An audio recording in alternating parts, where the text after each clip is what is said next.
Hey skiers, I'm Jeff from Skiessentials.com. And I'm Bob. How's it going? Bob and I are here today to talk predominantly about 2025 Liberty Scope 94 and 104.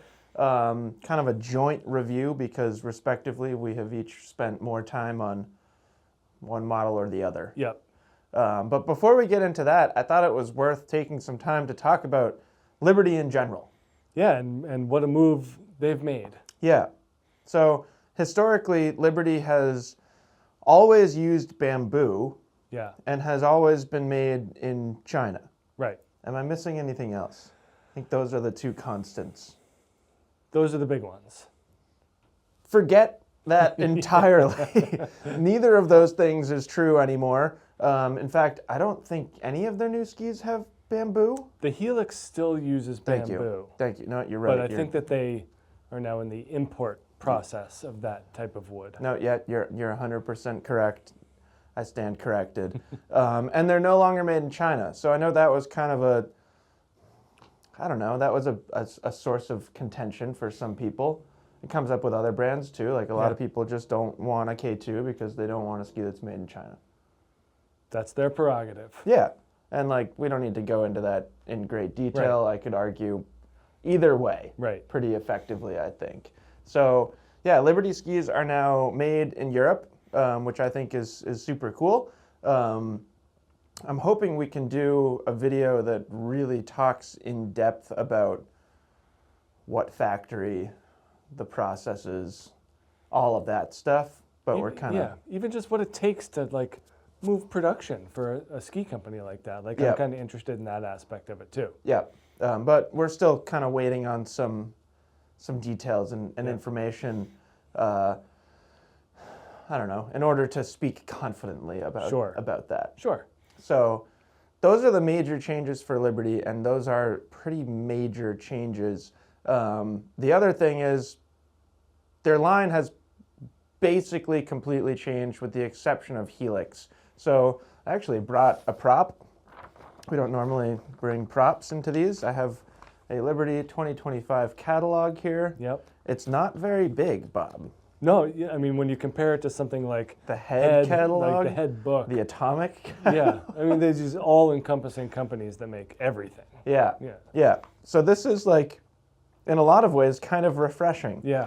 So for 2025, Liberty basically has three lines of skis. They have Radian and Horizon, which I'm really excited to talk about in another video. Yep. Those are basically like directional freeride skis. There's a 92 and a 100. And then we've got Helix, and then we've got Scope. So the way that they're differentiating Helix and Scope is Helix is in everywhere twin, Scope is a fun freeride ski, which, Bob, I think you accurately raised the question of what's the difference. Right. And I think like the correct answer, and the way that I perceive it, and I think the way that you should perceive it, is that everywhere twin leans more towards freestyle park. There's more kind of focus on that in the Helix line. This is more for like your all mountain twin tipper. Yep. No, and I get it. I joke. I always like seeing where people kind of put their 100%. efforts in their wording of these things. Yeah, I mean, it would be worse if they said like freeride twin and everywhere twin. Right. Then I would have more issue with it. But no, I think it makes sense. And basically, like, they make 8 skis now. There are some different graphics and stuff like that, like women's models. But overall, it's 8 skis. Yeah. Which I think is kind of cool, especially for a smaller company like Liberty. Like, keep the focus kind of on what you do well and don't worry about everything else. And we even noticed, like, a couple years ago, they stretched a little bit too thin. They had V series. Like V, and they had like a V and Evolve. Yep. Kind and of Origin. at the same time. Yep. Yeah. So they kind of are paring it back, which, like you said, for a smaller company seems to make sense. Yep. So talking specifically to Scope in this video, there are 4 new Scope models. There is 84, 94, 104, and 110. And I think it's perfectly fair to say that Scope replaces Origin, although I would also argue that Radian is actually more similar to Origin in its performance. Yeah. I would agree. You know, Radian is certainly a more of a departure from Evolve. Correct. In my opinion, they don't have Evolve anymore. Right. Origin feels like it became Radian, and Scope to me feels like it's kind of like bringing things sort of back to what I think about as Liberty's heritage. Yeah. Yeah, and I agree. And you were mentioning like whether it feels like Origin before the metal or there's even some of further that. back to, I forget the name of the ski you brought I went up, all the but- way back to 2010 and the Liberty Hazmat. Okay. And there are certainly differences between those skis, but I at least had some similar experiences and like similar reactions to this new Scope 94 compared to back in 2011 when I was skiing a Liberty Hazmat. Yeah. So I think it's cool. They're very light, they're very maneuverable, they're very playful. I've been skiing this Scope 94. Bob, you skied that Scope 104. We'll talk more about this when we get to shape, but they do have two different mount points on here. They've got a more traditional recommended line and then a center line as well. Brief public service announcement to anyone in the ski industry or any ski manufacturers. If you're putting a center line on your ski, I'm going to put my bindings there for better or for worse. So I did, and you did not. Correct. So we had pretty different experiences. And I think when we get to performance, we'll break this into our own really personal experiences while talking about some of our other testers and stuff like that. Yeah. Do you want to take us through construction? Because I feel like that's important. Yeah, and this covers your 94, this 104, and the 110. I think that 84 is a little different in build, but because that's more of that tweener length option ski. But these are all full-size runs in the wider widths. And we do get again, it's hard to talk about a Liberty ski without talking about bamboo. I know, it's weird. It's very strange, but we do have poplar, we do have ash in here. Based on the flex of the ski, which is ample, I would venture a guess as to the ash being either extraordinarily thin or very narrow. Or like centrally located. Or centrally underfoot. located, yeah. There's definitely, it's not like ash when you think of a race ski using a full ash wood core. There's obviously some paring down of the ash wood in here. And then we also get a phenolic composite plate underfoot. When we talk about phenol, we usually talk about it in terms of racing sidewalls. So a lot of high-end race skis, like World Cup race skis, will use phenol, which is basically very stiff and somewhat brittle plastic. And when it's used in kind of a vertical application on a sidewall, it's really going to stiffen the ski. What they've done is they've turned it horizontal, so it doesn't really face the same kind of brutality. Is that a word? I've never heard it before, but I can't confidently say that it's not. So it kind of takes that out of it by placing it horizontal, but it does certainly stiffen that underfoot area. And we do notice that in terms of flex among these skis, it's certainly thicker in the central portion of the ski and definitely has a different feel underfoot and through the midsection where that core thickness is more ample versus the tips and tails, which are a lot more flexible. Yeah. So it is an interesting kind of break in how they are milling the wood and lining it up to create a particular effect. In this case, very flexible tips and tails and a nice solid underfoot region. Yeah. So you were mentioning lightweight. We had this 180 here on the scale, and it measured 1,760 grams last time. Let's see if we're pretty close. I'd say so. Pretty darn close. So 1760, this is the 180 and the 104. Can you throw that Origin 106 on there, 182? Let's do it. You can feel it heavier in your hand already. Just about 2,000 grams exactly. Yeah. So considerably lighter. Yeah. And lightweight skis is something that I have always associated with Liberty. Sure. To the point where this was starting to feel like something different. Yeah. Not necessarily in a bad way, it's just like I just had that perception. Yeah. So no carbon, no bamboo, no vertical metal in here. Totally different build. Just European magic. Yeah, very interesting to talk about. And then like, you know, you can kind of incorporate the flex into the construction. It doesn't take a whole lot of effort to get this thing to bend tip or tail. No, and that's true with this 94 as well. I mean, like the way that the tips and tails like basically just bend in half, like you were standing on the tip. I like standing on them. Yeah, which the camera can't see that, but you know, you really can like flatten that shovel. It's pretty crazy. So very, very soft flex pattern, but I thought it was also worth pointing out that it's not consistent, and you mentioned that too. It's like a lot stiffer underfoot. Like we were talking about comparisons before we started filming, and you mentioned the line blend, which I don't necessarily think is like a great comparison because it's more of like a rail ski than anything else, but that ski has such an even flex pattern. It's so round where it like flexes a lot underfoot. These kind of don't. Right. I amended my line to be a chronic rather than a blend. Yeah, and I think Chronic 101 or Chronic 94 to here is actually a really good comparison, but there are some differences too. But these are way stiffer. Yeah. You know, like not that this is a like super, super stiff ski by any means, but considerably stiffer. I mean, that you can just flex in half, and the origins were a bit stronger. Yeah. So I think that tells the story. Yeah, I mean, the build really lends to how the ski flexes and how light it is, and those are two of the overarching characteristics of the ski when it comes to being on snow. Yeah. Do you want to tell your story first? Sure. Mostly because I feel like your story is more relatable. Yeah. And I think, not to like say that what I did is wrong, but I think what you did is better.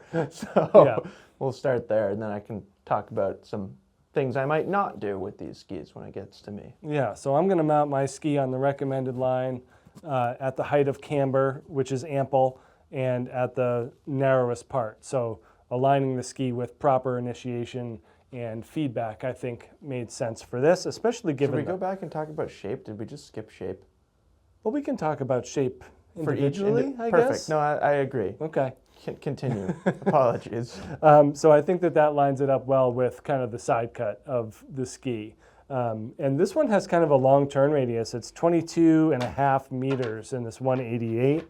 And you can kind of see where we're coming from with the amount of the amount of camber underfoot here. There's just a lot of camber underfoot. Yeah. Very high. But given the flex, like me, I push right through it. You know, like you were mentioning the camber and how high it was. And I'm like, I didn't really feel it like that because you flatten it. Because I flatten it. The rocker profile is pretty similar to what we see in Origin. It's kind of that long, low profile shape, really smooth, and that translates right to performance. Pretty similar tips and tails as well in terms of that rocker length and splay. And that's something that we saw in Origin. I would say that kind of particular philosophy carries through. Tip rocker's longer in Origin, so I was looking at that just on my own. Kind of just like going down the rabbit hole of like, why are there two different potential mount points on these skis and why isn't there on the Origins? And like my answer is because tip rocker's so long on Origin that there's more of a limit to how far forward you could go. Yeah. But so I think you're right, that overall shape is relatively similar. Like when I look at your skis from a side profile from 94 to the 96 there, they look pretty remotely similar at least. But yeah, I hooked into this 104 because it was the longest one that they had for us, and kind of initially thought that this would be a great ski for our trees here in Vermont. Yep. So when I'm going out there by myself, I'm usually just looking for some place that I've never been. And we talk about this a lot. Like I've been skiing at Stowe for 25 years. Yep. And I still try to go out and find places that I've never been. And that requires a level of mobility in a ski, because as you well know, you can get caught in all sorts of tricky spaces out there. Sure can. So you need something that moves with you, and that's where this ski excels more than pretty much anything else out there. I mean, like the Chronic comes up as just being, able to twist and move and bend through tricky spots. It's not as quick though. Not as quick. Definitely has a little bit of a lag there. But yeah, I'm out there skiing with my kids. We're exploring the woods, having fun, and really just trying to find new zones to ski. And this thing goes anywhere. The wiggle factor is extraordinarily high. Off the charts. Off the charts. The tails literally just like follow you wherever you want to go. The downside is you don't get the feedback. Yep. We talked about some similarities, but we had a lot easier of a time coming up with opposites. Yeah. We sat here a week ago talking about the new Nordica Enforcer 104.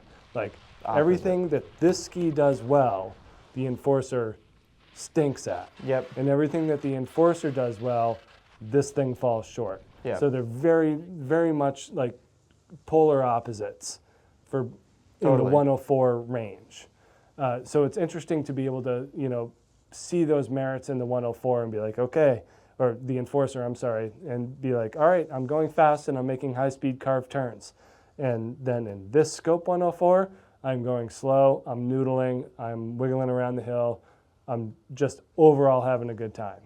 So that's where you have to see this Scope 104, is from that perspective. Yep. You cannot look at skiing through an Enforcer 104 lens when you're talking about a Scope 104. I mean, you'd be making a mistake.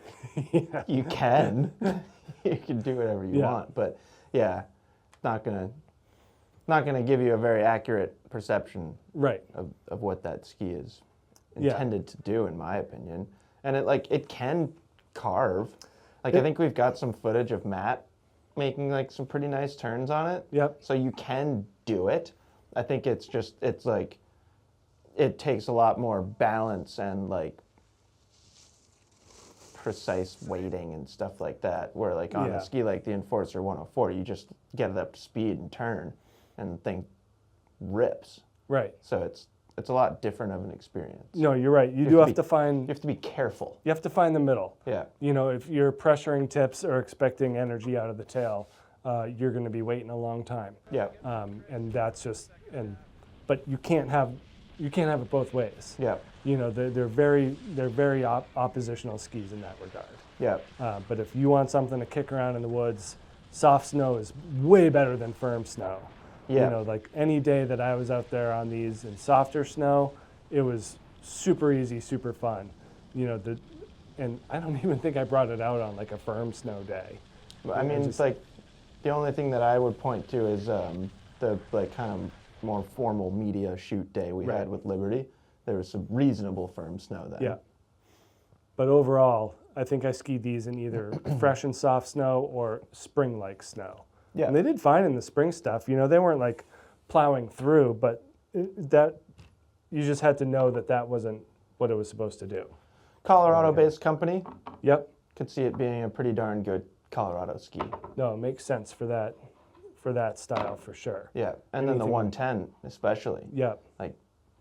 I feel like the 110 would be really cool to ski just about anywhere in Colorado. Yeah, but super surfy.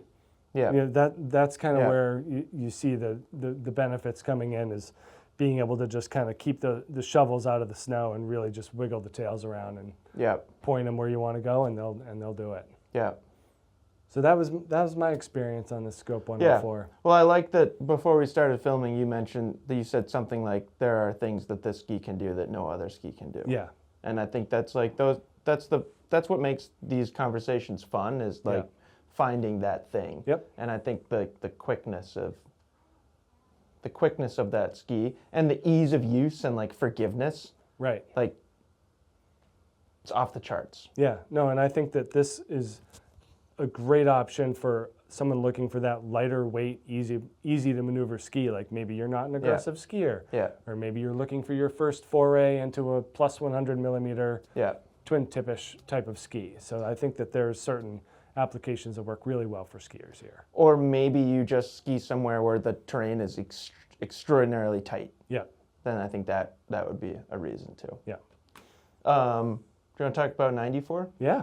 I want to take a quick look at the rocker profile compared to 104, because I don't recall doing this, at least recently. How much less rocker do I have at 104? Are you pinching that tight? Pretty tight. Looks pretty similar. Pretty similar. Yeah. Yeah. So I would say rocker profile is not drastically different between these two. My big difference here is the center mount. And this is something that honestly was surprising to me. So Liberty shipped a bunch of these skis here. I've actually got the women's Scope 94, and you should see some footage of this ski in this video as well. So yeah, Liberty shipped us a bunch of these skis, and that was kind of the first thing I noticed, or maybe I noticed it out in Salt Lake City when I first saw them at a trade show. But the mount point caught my eye, that center option. So I started looking at the rocker profile, and like tip and tail rocker looked relatively similar to me. So I figured, let's just go for it. And I did measure pretty quickly this morning, and tip rocker is slightly longer. I think I got like 33 centimeters of tip rocker and maybe like 31, 30 of tail rocker. So there is a difference there, but it's not huge. So I understand why the center mount point was put on this ski. But I'm not sure center is the way to go here.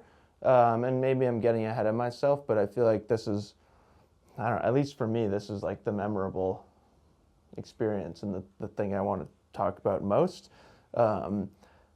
I think for a park-focused person like myself, something like -2 from true center would be really nice. Do you think it just knocks you too far ahead of the thick part of the ski? I do. Or like, I think it's putting you just ever so slightly too far in the camber. Yeah. But it's all dependent on what you want to do with it. Something that I thought was really interesting, and it might be in that catalog or it might be on their website or wherever, but I did read a statement from Liberty that was like, mounting it on the recommended line will put you in the middle of the side cut in the Yeah, middle, I read that in too, the middle yeah. of the camber. And I was like, well, Yeah. now you tell me. And like, of course, like that's not tremendously surprising, but if Liberty's stating that, then I think what I was feeling is probably true, that just being at the real center spot is probably not the best.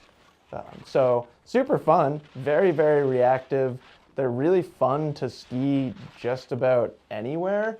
On a groomer, like I don't find a strong carving performance from them. I think when you do ski it at a more traditional spot, it's better because you can push into this part of Right. the camber. But because it's so soft and because there's not that much like in front of it when it's center mounted, you have to ski sort of off your heel, and it's just not like the most engaging experience. But if you want to just like do 180s and like butter around and ski switch and like be silly, it's phenomenal. Right. So it's like, that's what I mean by you have to think about what you want to do with it, which is different than Origin. And I think that's important for people to understand, is like this ski could be your tree ski and your Rippin' groomer ski. This 100% can still be your tree ski, but I don't know that it's your Rippin' groomer ski anymore. Yeah. I think it's dependent on expectations and skiing style, but fantastic in the trees. I mean, everything that you said about that ski in the trees pretty much carries over to this, even at the center mark. So like usually a center mounted ski, you've got so much ski behind you that it can be a bit of a handful. And like admittedly, this would be easier in the trees or just a better performer in the trees if you were further back. But skiing it in tighter terrain like that, I never had a problem whatsoever. And then it's like, it's really fun in the park. Yeah, like how does that compare to like the ARV 94 or something like that? Pretty similar. Yeah. It's not as good, I would say. I would say the ARV is a better park ski and this is a better tree ski. Yeah. That's kind of where I would differentiate there. Before we started filming, I mentioned my friend Jamel. And I believe the last time I mentioned my friend Jamel was in a Liberty video. And like, they made another ski for Jamel. Right. Which is awesome. Because that's like, he has been, not to speak for you, Jamel, if you watch these videos, I don't know if you do, but he's been skiing Liberty since we were in college together, which was before the hazmat, but I'm pretty sure Jamel owned a hazmat. So he's like been this customer forever, and they just keep like, they keep making perfect skis for that type of skier. And Jamel was a park skier in college. He was a very good park skier. Tremendous frontside 630s. Interesting jumps. Way ahead of his time. Yeah, way ahead of his time in his spins out of, his frontside spins out of rails. And now he skis Sugarloaf a ton and skis trees at Sugarloaf. And like, that's the perfect application for this ski, is like ex-park skier, skis a lot of East Coast trees, probably will still jump into the park from time to time. Like, it's great. Yep. It's perfect. But, you know, it's like, it's also important to consider what it can't do. And if you're like, if you're a Sugarloaf skier and the first couple things I said apply to you, but then you also like to ski narrow gauge at 50 miles an hour, like then you might not be completely psyched. Yeah. So they're very interesting. Yeah, no, I agree. And like, I think it's worth reiterating kind of our Vermont bias in the testing protocol that Yeah. like they're designed for Colorado style skiing. For Yeah. Kind of lighter, drier snow and stuff like that, wider spaces. So Yeah. No, the days that were really fun on this were soft snow. yeah. Like whether it was fresh snow or spring. The days that I skied this when it was like bulletproof frozen Vermont conditions, it's just so light Yeah. that it gets bounced around a little bit. Yep. But they do things that other skis just don't do. 100%. Which is really interesting. Well, and in the park, like they're interestingly like really fun. Yeah.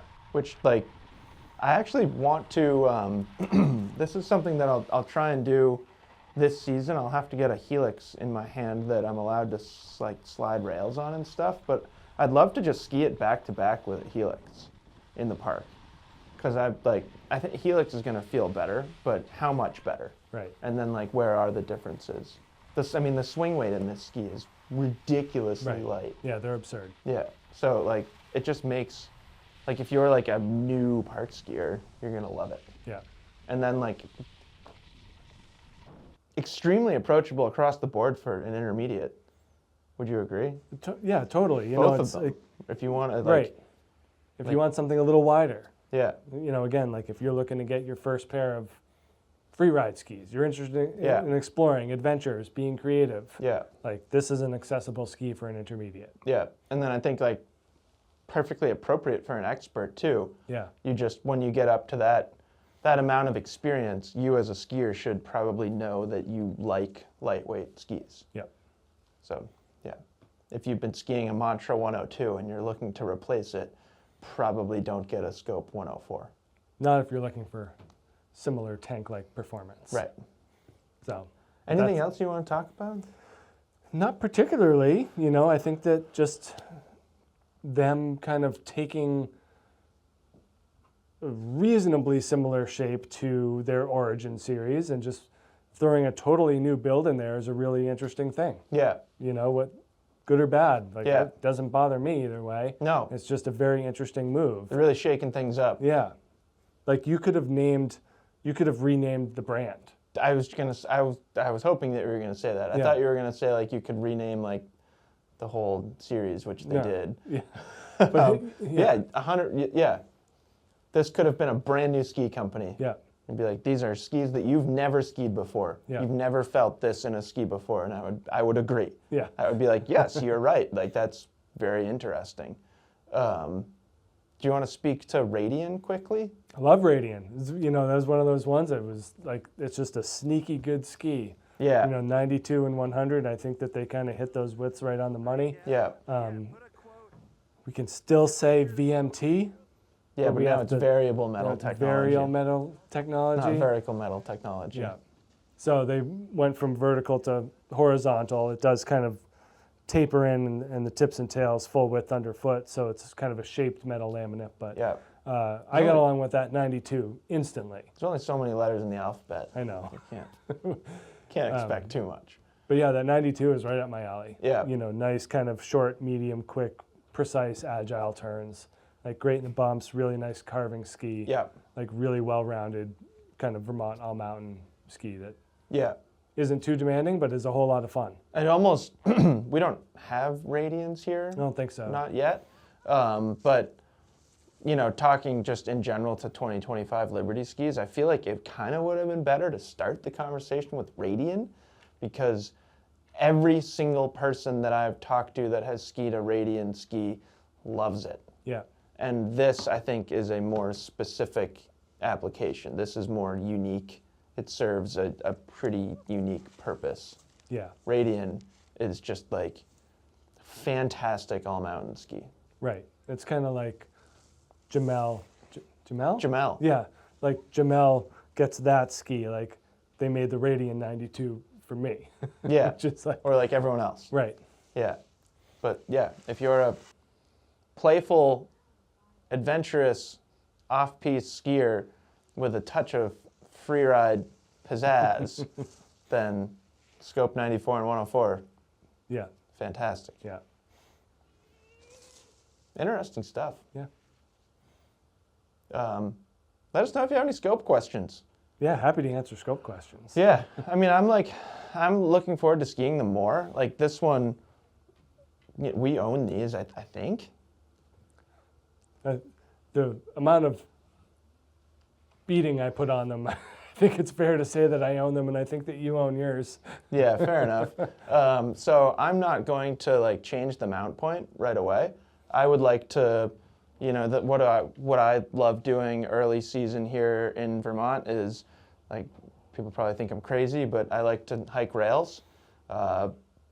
It's a fantastic drill for gaining edge control. Mm-hmm. Like you use all 4 of your edges and you have to do it really quickly and accurately. It's also great for like building early season fitness. Yep. So I'm going to use this a lot for kind of early season rail hiking, really kind of get to know its park performance again and like really get to know its nuances.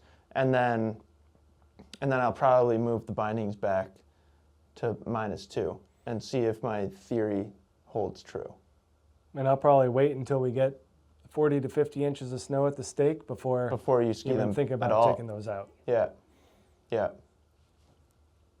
Again, opposite things. Yep. So anyways, really fun conversation to have. I think kudos to Liberty Yeah. for doing something Doing new. the thing. Yeah. Yeah, I think there's going to be like some excitement surrounding the brand for 2025, and yeah, I think you're going to see a reasonable amount of scope skis on the slopes. I think you're going to see a lot of Radians. Yeah. If they can capture that customer, that directional all-mountain customer. I mean, there's a lot of competition, but they do offer something different. Well, it's a huge swath of skiers too. Yeah. It's got to be the biggest segment. Yeah. I would think. So, anyways, let us know if you have any scope questions or 2025 Liberty questions, and we will talk to you soon. Bye.